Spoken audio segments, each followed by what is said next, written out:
Abram as vossas Bíblias. Num texto muito conhecido, eu vou começar com esse. O tema da mensagem é discernindo o sofrimento. Entendendo o sofrimento. O porquê do sofrimento.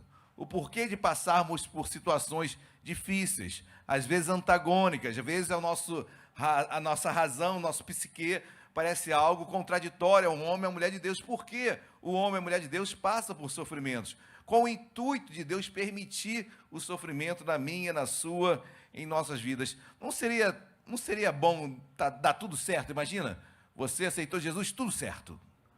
Tudo dá certo. A minha pergunta é, você permaneceria em Deus se tudo desse certo? Não tivesse nenhum problema? É uma pergunta retórica, você não precisa me responder, só imagine. Amém? Existe um pastor que um dia falou uma frase aqui, assim: você serviria a Deus se Deus não te abençoasse mais de nada? Porque, na verdade, de fato, Deus já nos abençoou com tudo, amém?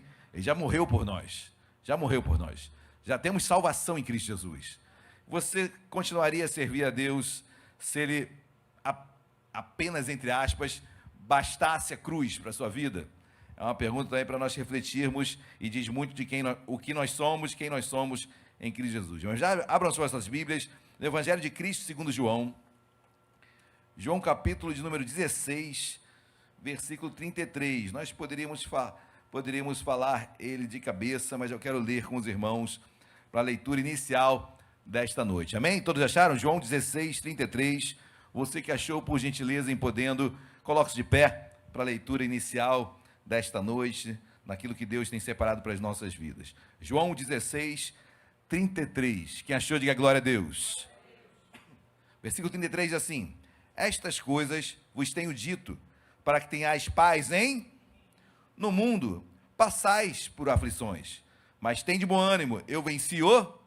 Oremos. Deus amado, em nome de Jesus, nós te louvamos, nós te damos graça por mais uma noite, mais um dia na tua casa, mais um dia que nos debruçamos sobre a tua palavra, sobre as tuas escrituras, pedindo, Deus, em nome de Jesus, venha nos ensinar, nos ajudar a caminharmos nessa terra em paz, Senhor, com o coração tranquilo em Ti, com o coração, Deus, devoto a Ti, entendendo um pouco daquilo que Tu revelaste a nós. Fala conosco, Deus, precisamos de Ti, usa-me, em nome de Jesus, amém e amém. Podem se assentar, queridos. Eu louvo a Deus porque Deus se revela ao ser humano, amém? Às vezes a palavra quando nos formamos em teologia é estudo de Deus. Esse nome é muito ousado, né? Teologia, estudar Deus. Queridos, ninguém jamais esgota o assunto Deus. Nós que conhecemos de Deus aquilo que Ele revelou a nós, que é a Bíblia. Deus é muito maior, mas aquilo que Ele revelou a nós, isso nós podemos conhecer. Naquilo que está encoberto, a Deus pertence e não a nós. Mas vamos meditar nas Escrituras nesta noite, amém? Versículo 33 diz assim: estas coisas vos tenho dito, Jesus falando, para que tenhais paz em mim. Guarde isso. Olha o que Jesus diz para você. O que eu vou te falar agora é para que você tenha paz em mim, tá bom? Então o que eu vou ler agora é para que você tenha paz em Cristo. No mundo, passais por aflições. Olha, parece um antagonismo, né? Ele fala, o que eu vou falar agora é para você ter paz em mim, tranquilidade, paz em Cristo Jesus. No mundo vai ter perrengue. No mundo vai ter sofrimento. No mundo vai ter aflições. Eu gosto de Cristo porque Jesus é verdade na lata, né? Não tem camuflagem, não existe subterfúgios, não existe álibis. O homem, na pregação, que ele começa a criar situações, né? Do evangelho triunfalista, do evangelho venha para Cristo e tudo vai dar certo na tua vida, não vai ter mais problemas, venha e você vai parar de sofrer. O texto diz, parece até um antagonismo. O que eu vou te dizer agora é para que tenhais paz em mim. No mundo passais por aflições. Então, queridos, ter paz em Cristo está inserido nessa paz aflições. Essa paz que Paulo diz à igreja de Filipos que excede todo entendimento. É porque, pelo meu entendimento, não tem coerência esse versículo. Paz e depois vou passar por aflição? Aflição, a princípio, sofrimento, a princípio, é um antônimo de paz. Mas Deus quer que você tenha paz em meio ao sofrimento. Deus quer que você tenha paz, essa paz que excede todo entendimento. Porque o entendimento humano faz com que paz seja igual à ausência de sofrimento. Para Deus, não. Paz é em meio aos sofrimentos. Porque aí eu mostro quem eu sou em Deus. O homem de Deus que você é, a mulher de Deus que você é. Em meio às lutas, você continua no prumo, você continua firme, você continua inabalável, você continua crendo. Mas aquele que não tem essa paz, na primeira luta, na primeira aflição, já começa a amaldiçoar, já começa a praguejar, já começa a rejeitar Deus, mas nós somos homens e mulheres de Deus, amém? Então essa paz que diz, no mundo passais por aflições, mas tem de bom ânimo, eu venci o mundo, então nós vamos vencer também, amém, queridos? Glória a Deus. Mas tenha paz. Então começa a discernir o sofrimento. Primeiro tópico do discernir do sofrimento. Olha, a paz que Deus me dá é sabedora de que vai vir sofrimento. Vão vir lutas. Amém, queridos? Se estamos nesse mundo, um dia quando estivermos com o Senhor, não teremos mais luta nenhuma. Mas enquanto estivermos nessa terra, somos peregrinos e forasteiros nessa terra, passaremos por aflições, mas existe uma paz que subjuga essa aflição. Tem essa paz que permite e dá força para você sentar, para você deitar no travesseiro e, Senhor, eu sei que o amanhã a ti pertence. Eu sei que basta o dia o seu próprio mal. Senhor, eu sei que tu governas em meu favor. Senhor, eu sei que a tua vitória virá. Eu sei que eu sou mais do que vencedor em Cristo Jesus. Amém, queridos? É essa paz que eu começo a discernir. É esse sofrimento que eu começo a discernir. Bom, se há sofrimento, tem que haver paz em mim. Eu tenho que responder de uma forma diferente. Abram as vossas Bíblias e agora sim ao texto que eu quero meditar nesta noite. Primeira epístola de Pedro. 1 Pedro, capítulo de número 4. 1 Pedro, capítulo 4, versículos... 1 Pedro, capítulo 4, eu vou falar sobre sofrimento. Estou falando sobre sofrimento nesta noite, amém? Discernindo o sofrimento, caminhando em meio ao sofrimento, tendo paz em meio ao sofrimento. E olha como Pedro, nós sabemos tão bem quem foi Pedro. Pedro, um dos apóstolos de Jesus. Pedro andou com Jesus. Pedro foi testemunha ocular dos feitos de Jesus. Pedro tem um fim. Pedro morre de uma maneira muito drástica. Pedro morre crucificado de cabeça para baixo. Pedro sabe o que é sofrimento. Pedro sabe o que é sofrer e não negar Jesus. Pedro sabe o que é sofrer e ter paz no coração.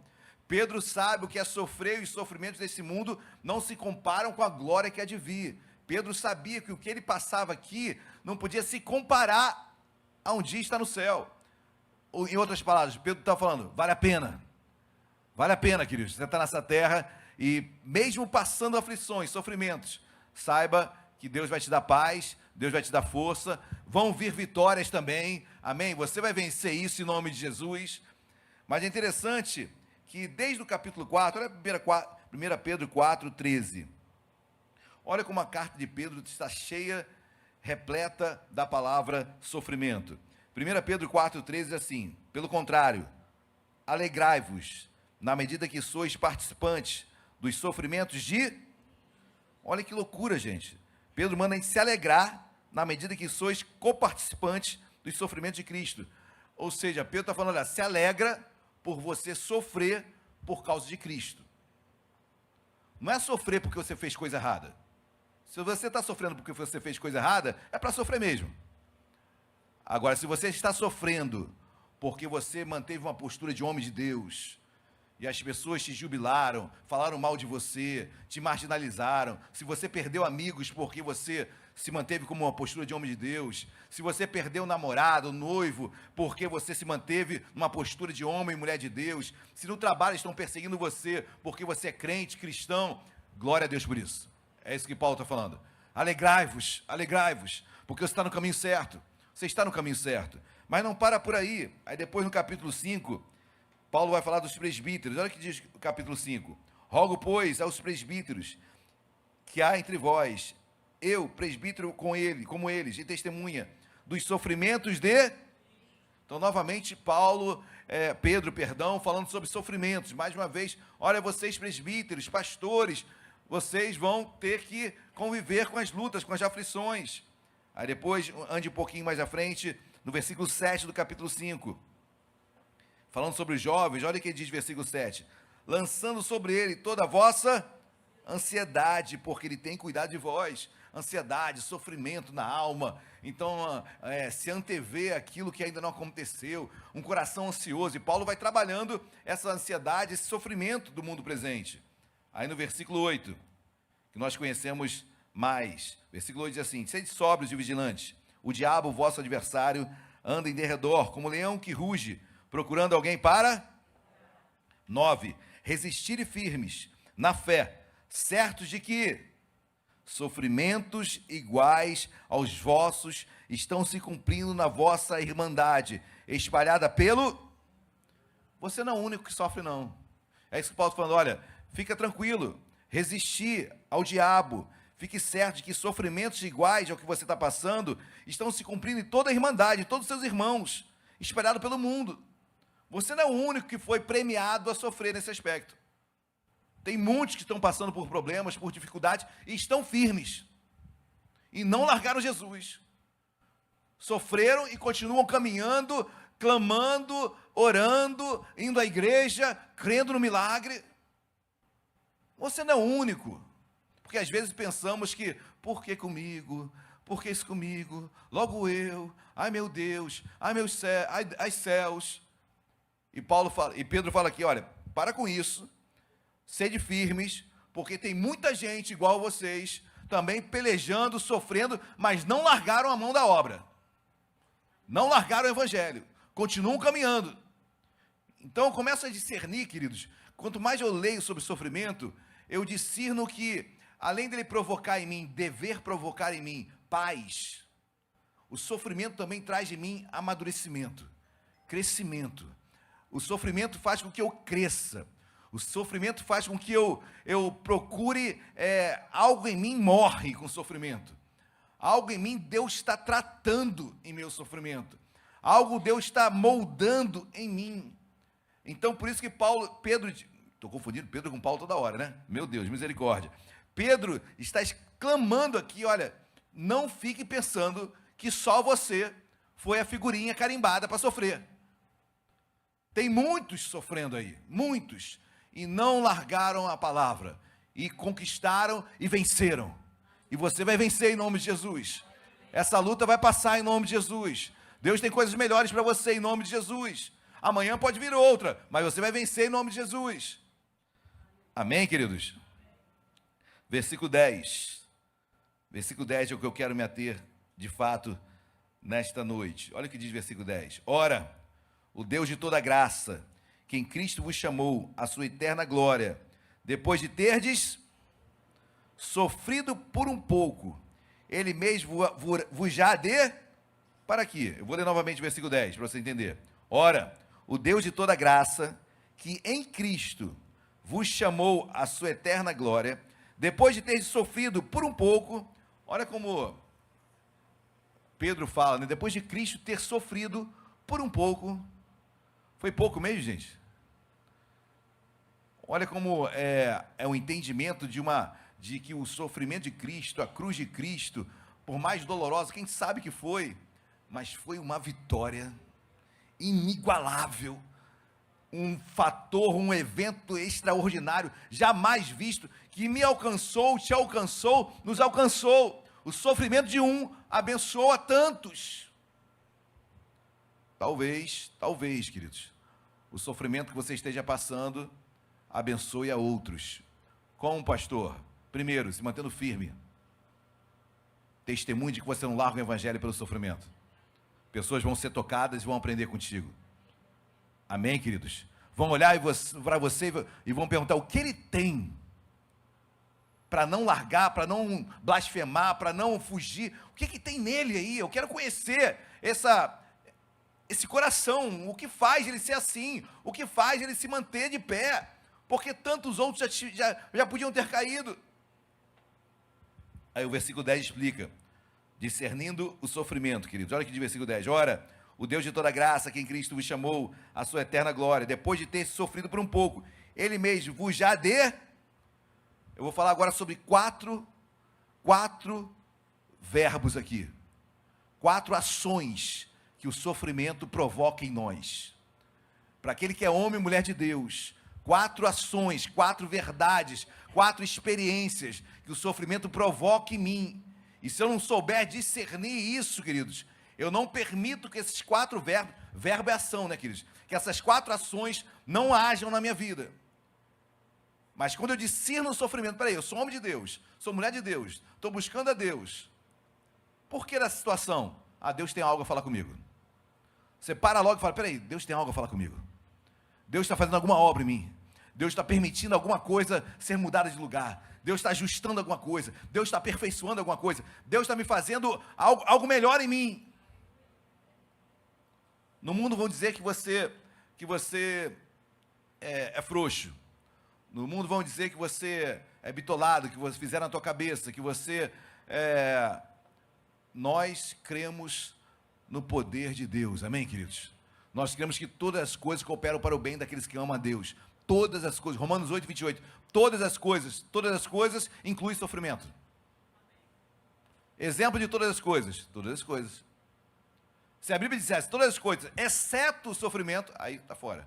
Mas a Bíblia diz que todas as coisas cooperam para o bem daqueles que amam a Deus. Então, o sofrimento também é uma dessas coisas. Amém, meus amados? Então, eu começo a discernir, peraí, então o sofrimento tem algum propósito de bom para mim? Tem. Primeiro verbo, queridos, olha o que diz, finalzinho do versículo 10. Por um pouco, ele mesmo vos já de aperfeiçoar. Aperfeiçoar, queridos, eu procurei seguir um pouquinho no grego, procurar no grego o que essas palavras, esses 4 verbos dizem. E aperfeiçoar quer dizer catartizo. Olha que palavra bonita para você colocar no seu filho. Qual é o seu nome do seu filho? Catartizo. Está amarrado, né, queridos? Mas catartizo quer dizer, queridos, também aperfeiçoar, como está na Bíblia, em outras versões pode estar outro nome, mas também pode ser ajustar. Eu gosto disso, queridos, porque o sofrimento ajusta as coisas. Sabe quando você vai ajustar a bainha da tua calça? É para que a calça fique perfeita no seu corpo. Então o sofrimento ajusta as coisas, deixa tudo no lugar, faz tudo perfeito. O sofrimento, queridos, discernido e encarado em paz, e sabendo que ele coopera para o teu bem, ele ajusta as coisas na sua vida, ele aperfeiçoa as coisas na sua vida, ele faz com que você mude naquilo que você estava errado, ele te alerta para algo que realmente, poxa, eu estava vacilando, ele mostra algo que ainda precisa ser mudado na sua vida.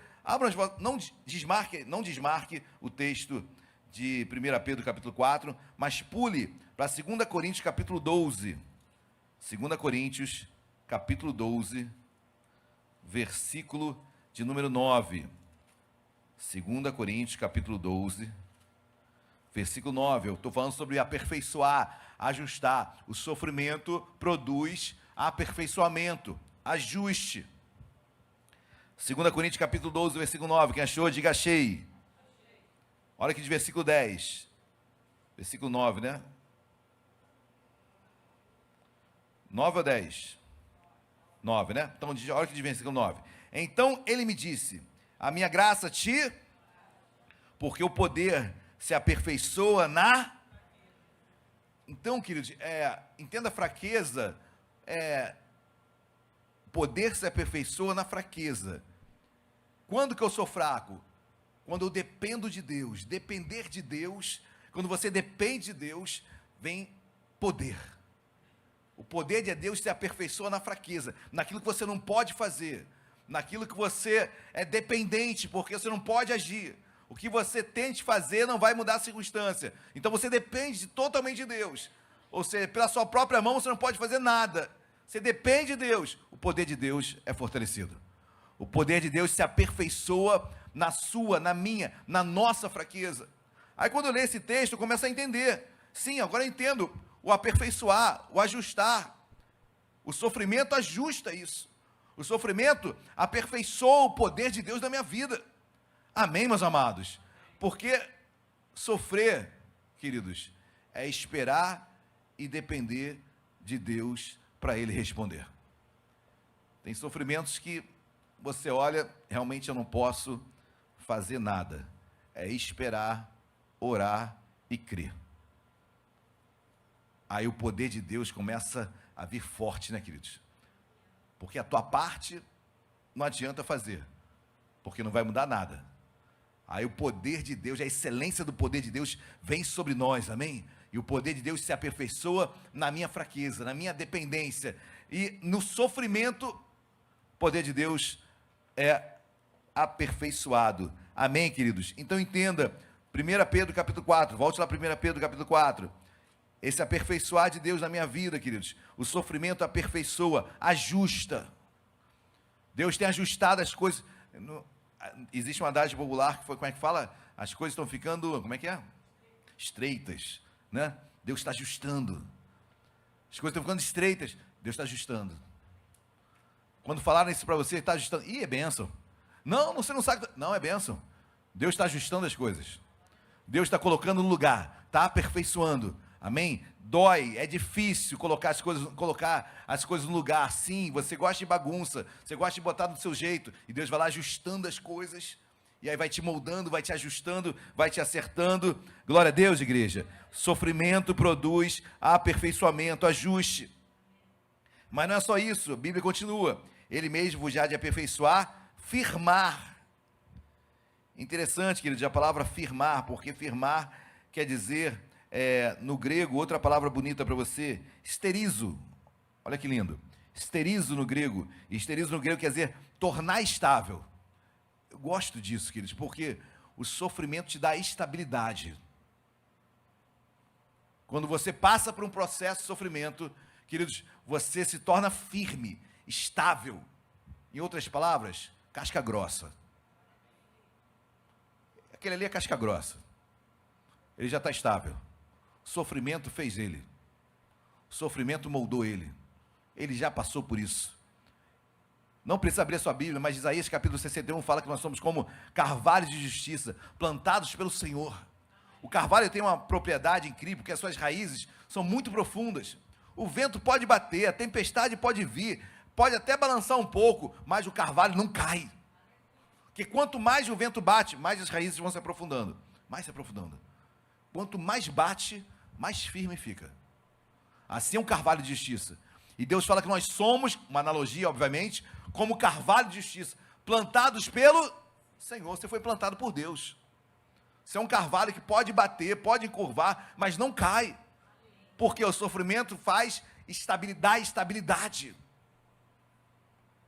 2 Coríntios capítulo 1 vai falar o seguinte, olha, pelo consolo que eu recebi, eu consolo outros. Esse que é o casca grossa. Talvez você não entenda o porquê de você ter passado por aquilo. Pastor, eu passei por um câncer, venci, graças a Deus. E aí, qual o motivo? Qual o propósito? Talvez seja para abençoar outras vidas que estão passando pelo câncer. Se você venceu isso, se você tem experiências, compartilhe. Olha, você vai conseguir, você vai vencer. São experiências que nós tivemos, alcançamos com Deus, e Deus quer que nós consolemos com o consolo que nós recebemos. Isso é estabilidade. Isso é ser casca grossa. Isso é ser homem ou mulher experiente. Pode vir a onda que for. Ih, já surfei nela. Já passei por isso. Senta aqui que eu vou conversar contigo. Olha como é que vai ser, se você se mantiver firme. Por quê? Estável, esterizo, tornar estável, firme, estabilidade. Deus nos dá estabilidade com as experiências da vida. Amém, meus amados? Olha como o sofrimento em paz e com entendimento faz com que você cresça. Cresça. Por isso que eu falei, queridos, se não houvesse essa palavrinha que às vezes queremos tirar do dicionário, chamado sofrimento, não ficaria um aqui. Não ficaria um. Ninguém viria à igreja. Se eu for fazer uma enquete aqui, você chegou a Deus pelo amor ou pela dor? A maioria, para não dizer quase 99,9% pela dor.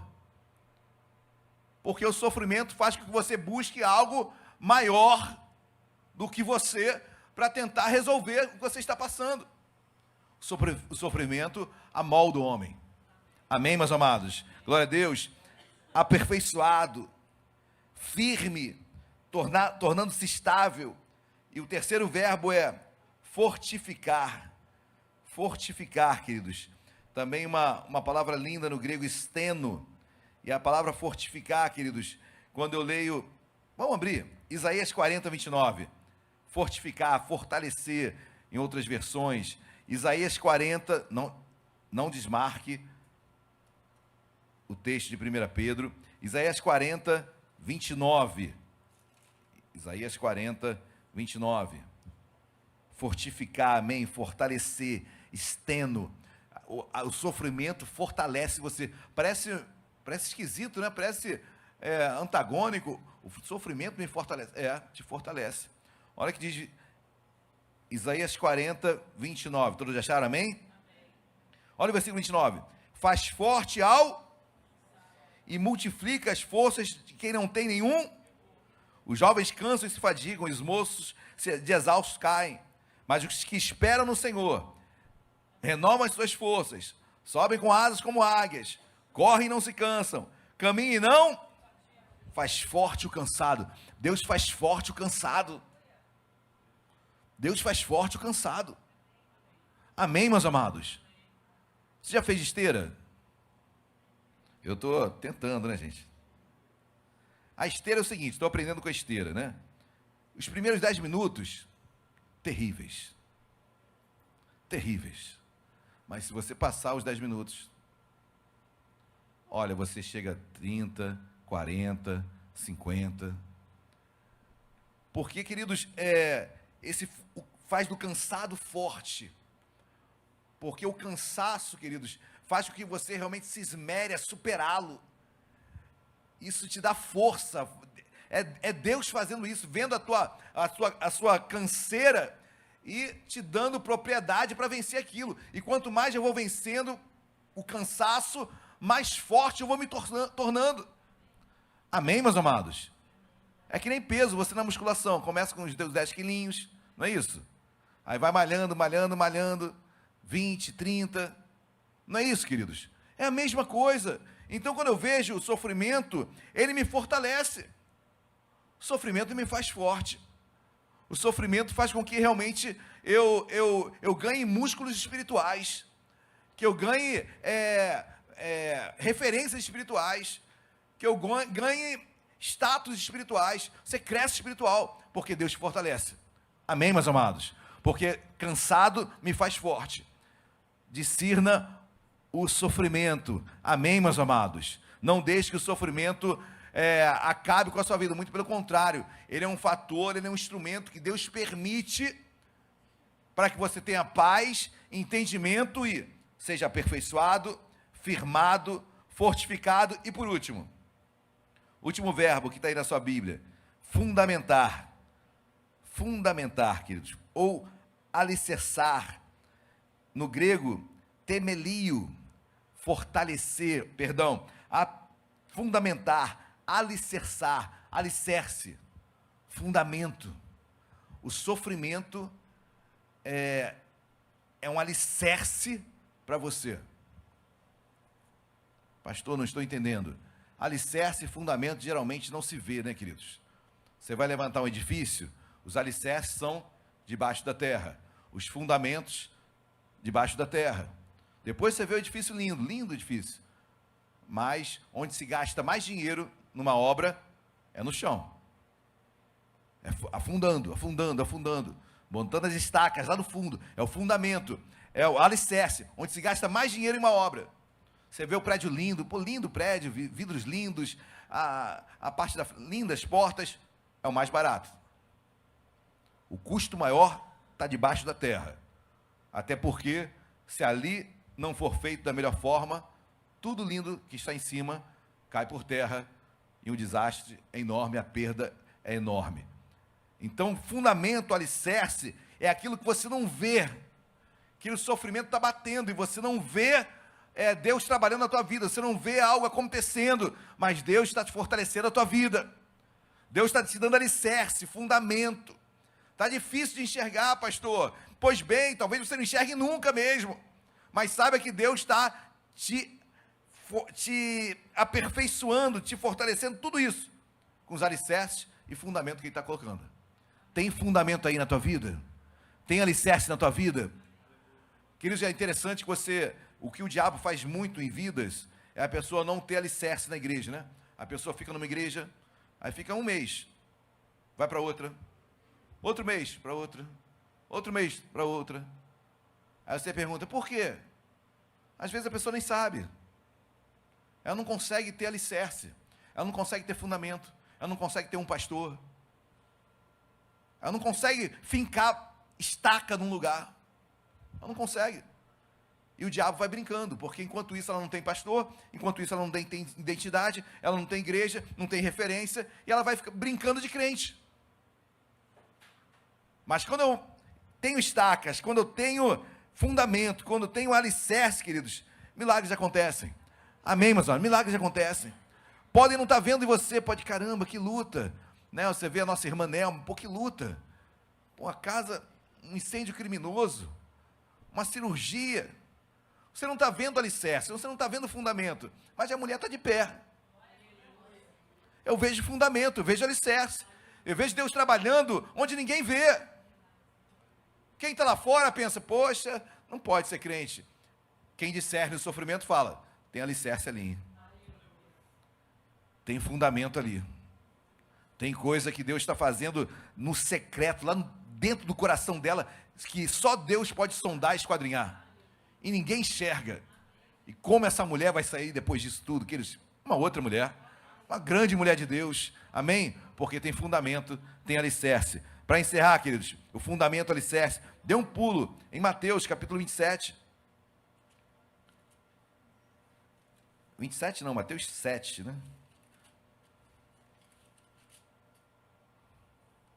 Isso, Mateus capítulo 7, passagem muito conhecida, versículo 24, tenha fundamento, amém? Tenha alicerce, crente com alicerce, o nosso fundamento é Cristo, queridos. Nosso fundamento se chama Jesus Cristo de Nazaré, a nossa pedra angular se chama Jesus Cristo de Nazaré. Olha aqui, Mateus 7, 24, quem achou, diga achei. Versículo 24 diz assim, todo aquele, pois, que ouve estas minhas palavras e as pratica, será comparado a um homem prudente que edificou a casa sobre a rocha, e caiu a chuva, transbordaram os rios, sopraram os ventos e deram com ímpeto contra aquela casa, que não caiu, porque fora edificada, fundamentada, alicerçada sobre a rocha. E todo aquele que ouve as minhas palavras e não as pratica, será comparado a um homem insensato que edificou a sua casa sobre a... Caiu a chuva, é a mesma chuva que caiu na que estava na rocha. Transbordaram os rios, são os mesmos rios que transbordaram na rocha. Sopraram os ventos, são os mesmos ventos que sopraram na casa que estava na rocha. E deram com ímpeto contra aquela casa. Ela desabou, sendo grande a sua ruína, queda. Por quê? Porque não tinha alicerce, não tinha fundamento. Amém, igreja? Saiba, discirna o sofrimento. Hoje você vai olhar para a tua luta e falar, Senhor, obrigado porque eu estou de pé e eu sei que algo tu estás fazendo, que eu não estou entendendo nada, mas eu sei que algo está acontecendo na minha vida. E eu sei que é o melhor para mim. Eu sei que Deus tem grandes coisas para a minha vida. E o que não entendes agora, compreenderás depois, querido. Calma o teu coração. Amém? O mesmo vento que bateu na casa na areia, foi o mesmo vento que bateu na casa na rocha. Ou seja, o desemprego que dá no crente, dá no que não é crente. A enfermidade que dá no crente, é mesmo que dá no não crente. A questão não é o sofrimento, a questão é como eu me porto diante dele. A questão não é o sofrimento, porque o sofrimento é inerente a crente e não crente. É como eu respondo ao sofrimento. Isso muda tudo, queridos. Foi o versículo de abertura. Tende paz em mim. No mundo, passais por... Jesus já deu a dica. Tem paz. Porque vai vir perrengue, vai vir luta. Mas se você conseguir ter paz em meio ao sofrimento, você vai ver aperfeiçoamento. Você vai ver você estabilidade, você vai ver ser fortalecido e você vai ver alicerce na tua vida. Amém, meus amados? Glória a Deus. Vamos colocar de pé. Hoje você vai sair daqui com essa palavra no seu coração. Eu estou pronto. Eu discerni já, pastor. Pastor, não preciso nem fazer gabinete, já discerni o que está acontecendo. Pastor, já sei o que está acontecendo na minha vida, já discerni. E eu sei que Deus está trabalhando na minha vida, eu sei que Deus não permitiu isso à toa, eu sei que Deus está fazendo algo que eu não consigo entender ainda, mas eu vou compreender mais tarde. Amém, meus amados? É isso aí, você vai olhar para a luta e falar, eu já venci. E talvez você tenha vencido algo que outro irmão seu não tenha vencido ainda. E chegou a hora de você chegar até ele, meu irmão, eu venci isso. Vamos orar juntos? Vamos orar? Eu tenho conhecimento disso, eu passei por isso. E Deus vai te abençoar. Amém, meus amados? Feche seus olhos. Quero orar pela sua vida nesta noite. Vou chamar, por favor, meu irmão, só um teclado. Amém? Queridos, feche seus olhos, pense em Deus nesse momento. Fale com o Senhor nesse momento. Eu não sei como está o seu coração. Eu não sei como está a sua casa. Talvez as coisas estejam um pouco desarrumadas e Deus está ajustando. E ajustar dói. Colocar um osso no lugar dói. Ajustar as coisas dói. Mas no fim, tudo perfeito. Tudo perfeito. Deus santo, Deus de graça, Deus de misericórdia, Jesus, tu que estás aqui nesta noite, olha para esse homem, para essa mulher, para esse jovem, para esse idoso, para essa idosa, Deus, olha para nós nesta noite, Senhor. Aprendemos contigo que há paz em meio às aflições. Aprendemos contigo, Senhor, a discernir o sofrimento, a entender que Ele não é o personagem principal das nossas vidas. O sofrimento é um coadjuvante, onde o Senhor permite que Ele advenha sobre as nossas vidas, para que sejamos aperfeiçoados, firmados, fortalecidos e, Deus, alicerçados. Eu te peço, meu Pai, nesta noite, sobre cada homem, cada mulher que aqui está, Senhor, Deus, dá esse entendimento para o sofrimento, senão iremos ficar a tempo e fora de tempo questionando a Ti. Tenha misericórdia, Senhor. Abençoa o Teu povo que aqui se encontra, fortalece esse homem, essa mulher. Deus, sairemos daqui nesta noite encorajando aqueles que estão, Deus, recuando, encorajando aqueles que estão enfraquecendo, dando uma palavra de coragem, de vigor, de fé, Senhor. Nos ajuda nessa caminhada, meu Pai.